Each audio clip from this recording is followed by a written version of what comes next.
firman, kami butuh Tuhan dalam hidup kami. Jalani masa yang sukar ini, hanya firman yang memberi kekuatan, pertolongan, menyembuhkan kami. Dalam nama Yesus, kami berdoa sambil mengampuni dosa dan salah kami. Haleluya. Amin. Mari kita sama-sama mendengar firman dan kita renungkan kembali. Renungkan kembali dalam hidup kita kebenaran firman yang kita baca. Saya angkat firman Allah Perjanjian Lama, Amsal 12 ayat 21. Saya baca dalam nama Yesus. Orang benar tidak akan ditimpa oleh bencana apapun, tetapi orang fasik akan senantiasa celaka. Orang benar tidak akan ditimpa bencana apapun. Haleluya. Puji Tuhan, firman Allah ya dan amin. Kebenaran firman Allah berkata, Yesus Kristus tetap sama, baik kemarin, hari ini, sampai selama-lamanya. Mari kita miliki iman yang kuat kepada Tuhan. Karena janji Tuhan, ketetapan Tuhan, firman Tuhan, apa yang Dia katakan, ya dan amin. Tidak berubah. Ya, haleluya. Mari kita yang percaya memiliki iman yang kuat, iman yang sungguh-sungguh, iman yang teguh di tengah kita mengiring Tuhan di tengah-tengah dunia yang sukar ini, masa sukar ini. Mari kita akan alami penyertaan Tuhan. Haleluya. Sebab Ibrani 13 ayat 5 katakan, aku sekali-kali tidak akan meninggalkan engkau. Aku sekali-kali tidak akan membiarkan engkau. Mari kita mau bergantung kepada Tuhan. Kita mau melekat kepada Tuhan. Dan kita mau mendengar miliki firman Allah dalam hidup ini. Karena kita ini berada di masa sukar. Firman Allah sudah gariskan masa sukar. 2 Timotius 3 ayat 1. Firman Allah katakan, ketahuilah pada hari-hari terakhir akan datang masa sukar. Ketahuilah, kita harus tahu kita sudah berada di masa sukar. Dan masa sukar ini kita sedang atasi, kita sedang lihat dan kita sedang rasakan. Tapi ketika kita ada di dengan kebenaran firman, kita mendengar dan kita miliki, kita ini menjadi orang-orang yang kuat dalam Tuhan. Masih teringat peristiwa Lombok, peristiwa Palu, Sulawesi Tengah, gempa tsunami yang datang menghanyutkan, membinasakan, menghilangkan segala harta kekayaan, kepunyaan orang-orang yang berada di tempat ini. Mereka belum selesai. Pada umumnya masyarakat di sana masih menceritakan kesedihan mereka, penderitaan mereka, kehilangan mereka, kehilangan saudara-saudara mereka, pekerjaan mereka dan sebagainya. Masih mengiang-iang di telinga mereka. Masih mereka menceritakan. Dan saat ini apa yang kita terhadapkan kepada kita sekarang ini?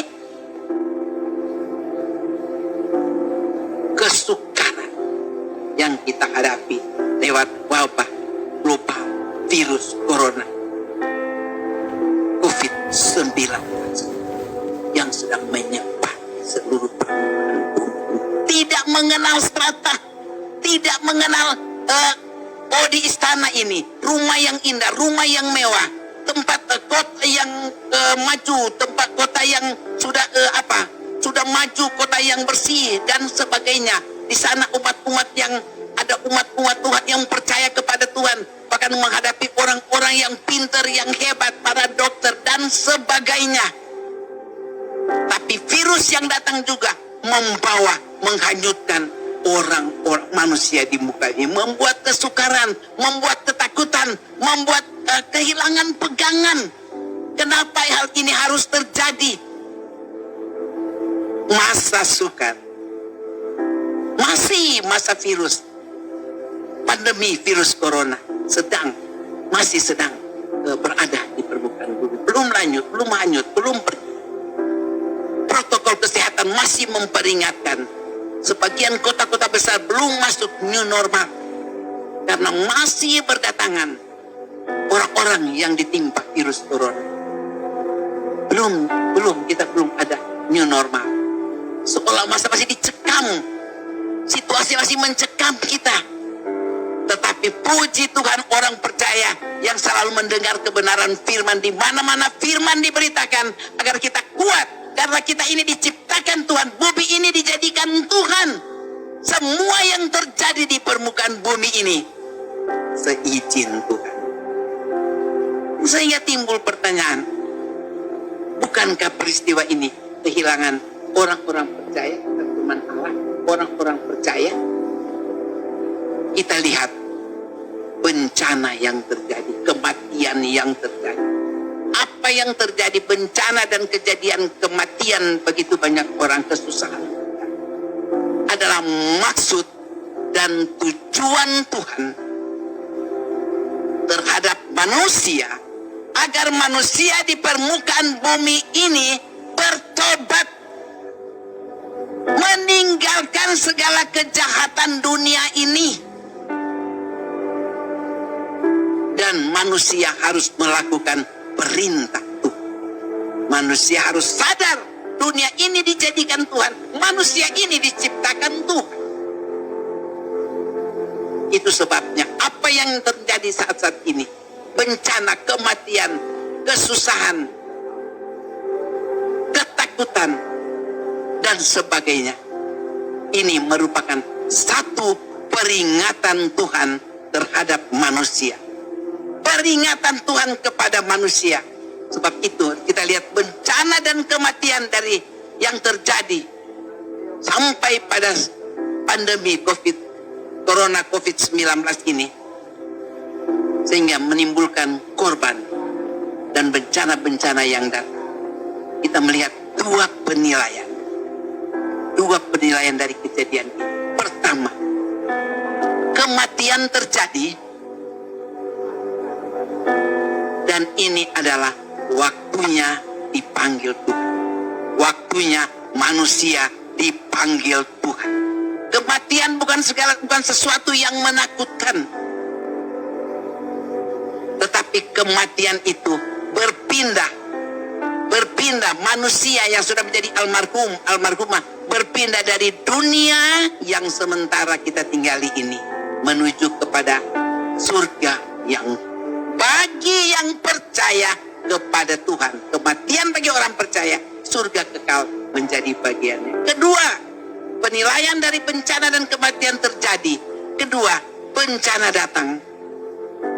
Ini kepada bagi orang-orang yang belum bertobat, mengenal Tuhan, menyebut nama Tuhan, tahu Tuhan itu, Dia itu Tuhan berkuasa di muka bumi ini.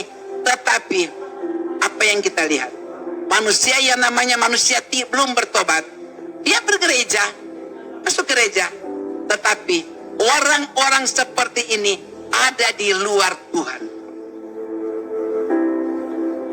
tidak hidup di dalam kasih Allah. Itu dua hal, kematian dan untuk orang-orang berdosa, orang-orang yang tidak bertobat, perlu kembali kepada jalan yang benar. Ketika dia pulang dengan corona, tidak bertobat, dia kembali pergi tempat yang Tuhan sudah siapkan, surga atau neraka, karena tidak percaya Tuhan. Jadi apa yang terjadi ini peringatan bagi kita manusia yang masih bergerak, bernafas, masih menikmati kasih Allah, itu nafas dari Tuhan. Haleluya. Matius 24 ayat 3 sampai 5.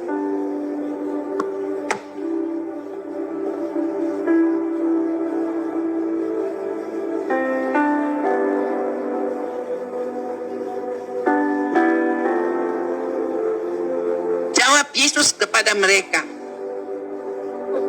Judul dari pasal ini, dari ayat ini, pasal 24, permulaan penderitaan. Ketika Yesus duduk di atas bukit Zaitun, datanglah murid-murid kepadanya untuk bercakap-cakap sendirian dengan dia. Kata mereka, katakanlah kepada kami, bila manakah itu akan terjadi dan apakah tanda kedatanganmu dan tanda kesudahan dunia?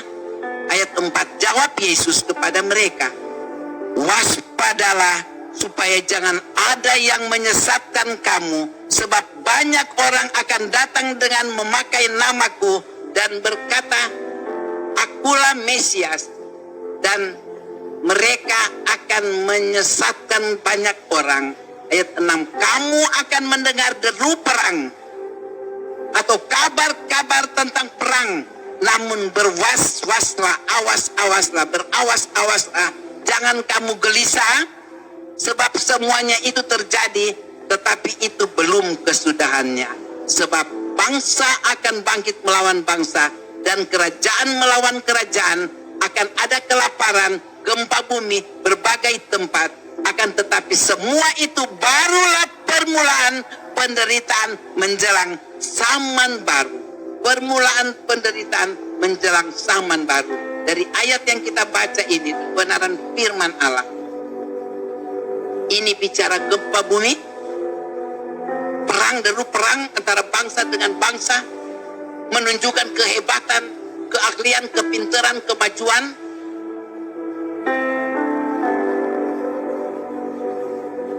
Dan berbagai gempa yang datang, masalah yang datang. Tetapi ini membuktikan Tuhan pasti datang. Pertanyaan, kapan Tuhan datang? Membuktikan Tuhan pasti datang. Matius 3 ayat 7 berkata, Matius 3 ayat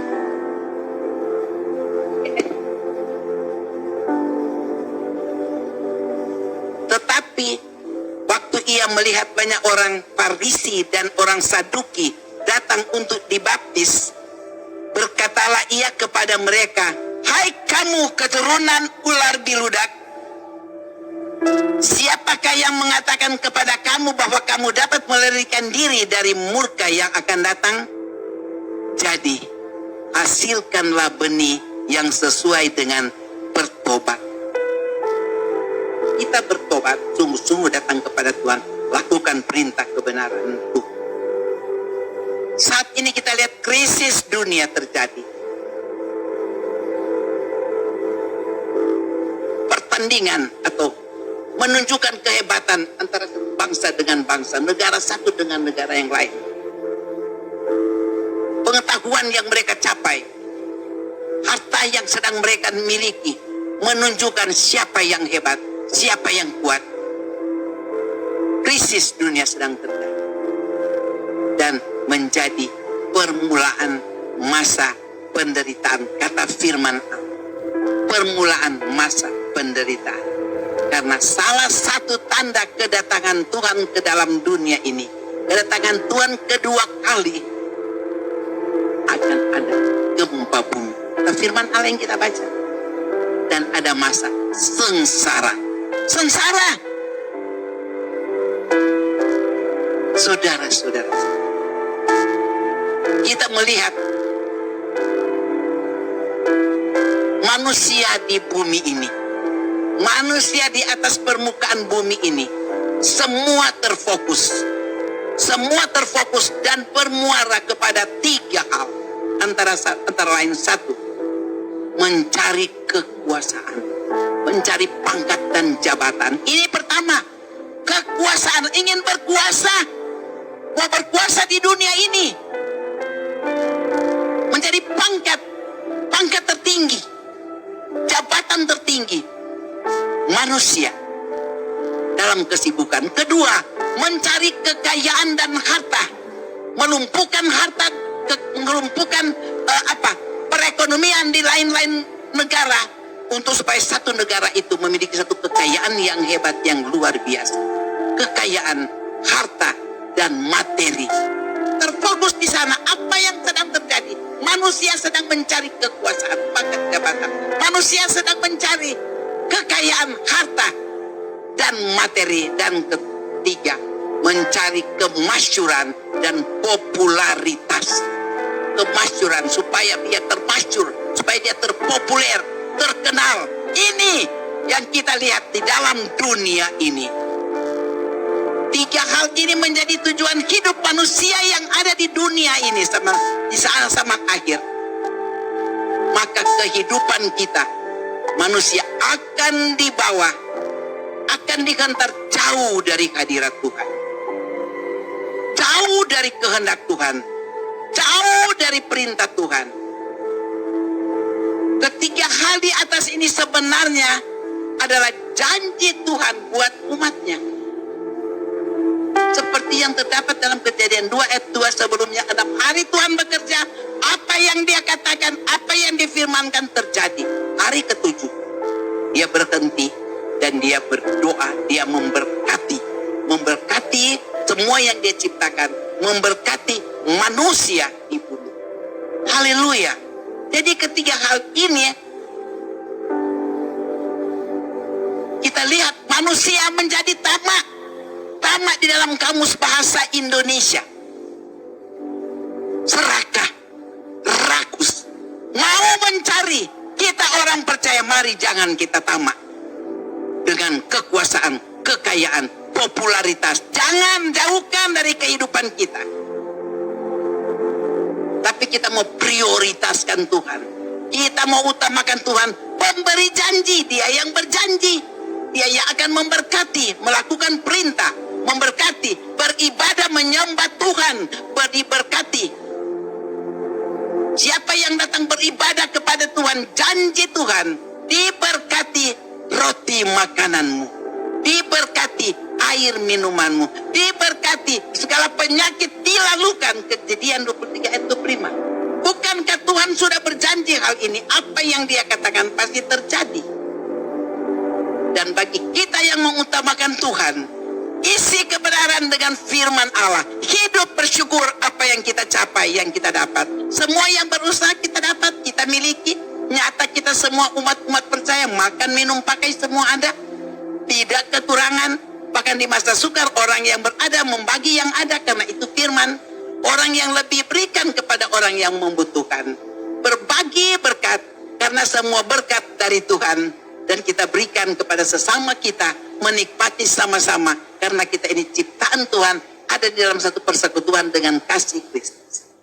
Puji Tuhan, orang-orang percaya memberi, menerima. Dan kita memberikan kehidupan ini terutama kepada Tuhan. Menyembah, memuji Tuhan. Haleluya. Sebab Alkitab sudah berkata, Tuhan memberkati umatnya yang percaya. Dan Tuhan menjadikan kita diberkati dan menjadikan kita berkat bagi orang. Puji Tuhan, mari kita imani kebenaran firman Allah bahwa orang benar tidak akan ditinggal. Kematian yang datang adalah panggilan Tuhan. Semua manusia akan mati. Bencana-bencana yang datang supaya bertobat, yang belum bertobat kembali ke jalan yang benar. Di masa sukar, kita masih berada pada zaman kemurahan. Cepat kembali kepada Tuhan. Sungguh-sungguh kepada Tuhan datang. Beribadah, miliki firman. Mendewasakan diri kepada Tuhan. Bukan cuma tubuh ini yang kita kuatkan di masa sukar, tapi tubuh rohani kita. Iman percaya kita. Mari kita kuatkan kepada Tuhan. Jadi dewasa kepada Tuhan. Saya percaya setiap kita yang selalu isi dengan kebenaran. Firman disampaikan menjadi tugas misi Allah kepada umat-umat dalam dunia yang menerima kuasa Roh Kudus, yang mau melakukan perintah Tuhan. Beritakan firman. Masa sukar firman diberitakan, janji-janji Tuhan disampaikan, bahwa orang yang takut akan Tuhan, orang yang hidup takut akan Tuhan, orang yang suka beribadah kepada Tuhan, orang yang selalu mencari Tuhan, mendapatkan dan mendapatkan. Terpujilah nama Yesus Kristus. Tidak